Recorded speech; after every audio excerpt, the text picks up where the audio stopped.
अस्सलाम वालेकुम नाज़रीन, खबरनि जो सिलसिलो जारी आहे। खबर शामिल कयूं था कराची खां। गॾाप प्रेस क्लब कराची जे जंरल बाडी जी गॾजाणी सदर फारूक ڀنگوار जी ज़ेर सदारत ते थी गुज़रियो।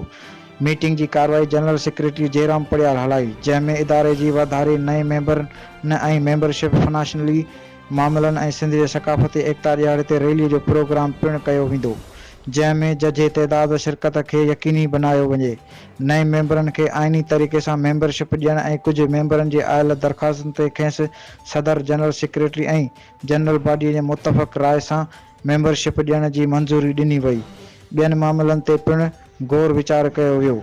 11 डिसंबर 2022 ते पिणु नए साल 2022-2023 जी इलेक्शन कराइण जो ऐलान कयो वियो। गॾजाणीअ में चेयरमैन मीर अली गौर बलोच, सईद चांडियो, बागी सागर, नाज़म अलदीन बुगियो, सदाकत अली गोरर, मोहम्मद सालिम ॾहरी, रोशन कुमार, सिकंदर चांडियो, असद जतोई, निसार जान लाशारी, इम्तियाज़ अली खोसो, मुजीब रहमान बुरफत, यासीन बुरफत, अख्तर अली, शहजादो मस्तोई, मुकेश कुमार ऐं ॿियनि शिरकत कई।